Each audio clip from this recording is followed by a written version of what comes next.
I'm Harrison Graham. We got another Bears Now mailbag coming at you here. Caden Gunvaldson says, could the Bears draft Jake Majors? Love Four Verts. Go check out my other channel, Four Verts. I'll put a link in the comments and in the description. It's where we cover the NFL as a whole. Jake Majors, center out of Texas. I think there's limitations from a physical standpoint. I think day 3, like one of those 5th-round picks would probably be the sweet spot for him. Developmental guy, team captain, has played a lot of ball. There's a lot to like, but there's clear ceiling questions there. I think he projects as like a long-term backup, but maybe in the right scheme and situation, he could develop into a starter. But if the Bears don't have a lot of depth at center entering the draft, maybe they could draft him as a backup type. All right, Bear Country, #Bears. Who will the Bears pivot to if the Chiefs re-sign Trey Smith? Good question, and I do think that's a real possibility. Depending on when you're watching this, who knows? Maybe they franchise tag him. That window opens on Tuesday. But these are 10 guards that I think are noteworthy, including Tevin Jenkins, by the way, who I don't think the Bears will re-sign. But Will Fries out of the Colts, he was having a breakout season before breaking his leg in October. His tape was really good this year, so what's the medical situation? Do teams view him as a high-level starter for years to come? Mekhi Becton, is it just right place, right time with Philadelphia? Can he go somewhere else and continue to flourish as a guard in his new position? That's a fair question. Kevin Zeitler, I think, is a really good short-term option, 1 to 2 years. He would know the verbiage, the system with Ben Johnson. James Daniels, do you consider bringing him back? Ryan Poles didn't like his fit in a wide zone offense, but if Ben Johnson employs some more gap scheme stuff, Daniels could be a fit. He had a season-ending injury early on as well, but he was playing really well. Zach Martin on a 1-year deal could make some sense. Same with Brandon Scherf, a couple of veterans there. Aaron Banks, he's a young player. I think there's limited ceiling there, but he's not as talented as Jenkins, but is more reliable in terms of the health, although he got nicked up this year, so he's kind of a lesser option for me. Patrick McCarry, same deal. He's got versatility, but I think you can do better. Like, you get into that range, like I'd almost pivot toward the draft at that point in time. Who should the Bears sign if they whiff on Trey Smith or if the Chiefs don't let him hit the open market? What say you? Drop a prediction or drop a name down in the comment section below. If it's not Trey Smith, then who? All right, Stone Palco, would you consider signing Taysom Hill to a 1 or 2 year deal as a gadget guy for around $6 million a year? Yeah, I mean, you need tight end help. I know he's not like a traditional tight end, but he could serve as like a tight end 3 / just gadget weapon. You could build a package around him. And remember, Declan Doyle, the new offensive coordinator, was with the Saints for 3 years when Taysom Hill was there. So if the Saints cut him, which they probably will because they're in cap hell, he did have a season-ending injury. He is 35, but if he checks the boxes in terms of his medical status, I'd bring him in on a 1-year, $5 million type of contract. The guy makes plays. I mean, he's a good playmaker. You have to have a vision for him, but Ben Johnson's a pretty creative guy. Declan Doyle was around him for a few years. So was maybe one other guy on this staff. So, I'd be very interested if I'm being completely honest. Jake Kelly, what defensive tackle has biggest upside in this year's draft? Biggest upside? Yeah, I think it's a good question because I don't know if Mason Graham has the biggest upside. I do think he has the highest floor and good upside, but not maybe superstar.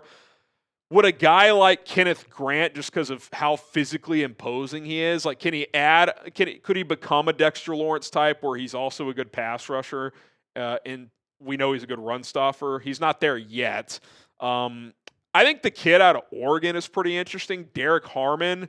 I think his upside's pretty massive. He's got some development that's needed, but I think he's got excellent pass rushing skills. If he can fine-tune some things, he could be a true three-down defensive tackle. Walter Nolan as well. I think his get-off is excellent. If he can get a little better against the run, he's already a good pass rusher. So those two guys, to me, in terms of upside, probably stand out. Don't count out Nolan at the number 10 pick. I think that he's very much in play, depending on how the draft board plays out. Thank you guys so much for 117,000 subscribers. This train just keeps on rolling, and it's a credit to all of you. And our promise to you is you guys keep tuning in. You guys keep interacting with us. We continue to grow our subscriber base. We're going to keep cranking out content, whether it's these live shows, whether it's videos on a daily basis, short-form content. We got you covered. Next step, 118,000. Let's make it happen. Hit that sub button. DC Viper, should the Bears just sign a veteran edge in free agency like Joey Bosa, who's not a free agent yet but could get cut? Trey Hendrickson, I don't think he'll get cut. He'd be a trade guy. Or Khalil Mack, who's already a free agency 1 to 2 year deal, and still draft a rookie to help mentor them. Yeah, I mean, I think Khalil Mack, if he's interested, 1 or 2 year deal, $15 million, 2 for 30, something like that, I would do that. Hendrickson, I'd be interested in trading for him, especially if he's not going to cost as much in a trade package as like the Myles Garretts, the Micah Parsons. Like, could you get him for like a second and a fourth or a second and a third, and then you give him like a 2 year, $60 million extension, something like that. Just give him a bunch of money on a short-term contract. I'd be intrigued with that. Joey Bosa, 1 year flyer if the Chargers cut him, which they probably will, given his cap hit. So, yeah, I think those are all intriguing options. Just depends on everything else in free agency, right? How high is that price? What other teams are driving that number up? Do they actually become available in Hendrickson and Bosa's case? So, these are all scenarios that I promise the Bears are running through kind of their situational boards at Hallis Hall. PD, should the Bears sign Dre Greenlaw or Haason Reddick? I just don't think off-ball linebacker is going to be on the board for them because I think Tremaine Edmonds is kind of underwhelming, but I think you just got to hope that with a new scheme and voice and Dennis Allen, you get more out of him because you only save $4 million if you cut him. $13 million dead cap hit. I'd rather just keep him. I don't think you're signing someone better for that price tag. So I love Dre Greenlaw, but injury issues, and you already have your 2 starting linebackers with Edmonds and Edwards. Haason Reddick, 1 year flyer. He had the whole contract dispute last year. He didn't play that well when he did report to the Jets. I think he's more of a 3-4 guy anyway. I'm not that interested, but if it's a cheap 1 year contract, I wouldn't be completely opposed. All right, we got some Caleb Williams jerseys available. These T-shirts right now are $27.99. They're usually $40. They're 30% off. Obviously, we know not everybody wants to pay $100, whatever, for jerseys. So if you want to get a little Caleb Williams tee on discount, by the way, for a limited time only, chatsports.com/Caleb shirt. That link is in the comments and in the description as well. Limited time only, Caleb Williams jersey. Go pick one up today. Benjamin Salmon, appreciate the super chat. He says, how much of an impact did offensive line coach have on the piss poor play of the O-line last year, and how much of an impact will the new O-line coach this year? Well, I have to fully acknowledge that some of this is guesswork, right? Like, I'm not in those meeting rooms, all that stuff. I'm not an O-line guru per se. Like, I have a decent feel for offensive line play, but I'm talking on YouTube. I'm not like Mitchell Schwartz on Twitter, Jeff Schwartz breaking down, Baldy's breakdowns, all this stuff. These guys know way more than me. I don't think, on the outside looking in, that Chris Morgan did a good job at all. The only player that seemed to develop was Braxton Jones. Darnell Wright obviously has improved, but that's a first-round talent. How much credit does he really get for that? I know this, Dan Rochard developed several Pro Bowlers and All-Pros, so if you're just comparing resumes, like this new guy you would think would do a better job, but I'm just guessing, right? Like, I don't know how he's going to do with this group. I think it's a combination of you got to increase the ceiling of the talent you have there, and obviously you got to get better coaching. I would think Ben Johnson, as a head coach, would give you better coaching, and I would think Dan Rochard would be better than Chris Morgan. If I'm a betting man, I would bank on that, but until we see it, it's just that. It's kind of just guessing. But if you're looking at their histories, Rochard is much more accomplished as a coach in this league than Chris Morgan is. Ethan Gray, if you had to pick an edge at 10, who would you take? Obviously not counting Carter. It's kind of a pick your flavor pass rusher draft. Like, Mike Green is just, the tape is so damn impressive, and despite not having the longest arms or biggest frame, he plays with good power, technique. He has different pass rush moves. He can win with speed and power. Like, he's a fun player, but do the Bears view him as a 4-3 edge? I don't know. Mykel Williams, it's kind of a traits over production type of pick, but the flash is, The infamous or famous phrase of you grade the flashes. Well, his flashes are off the charts.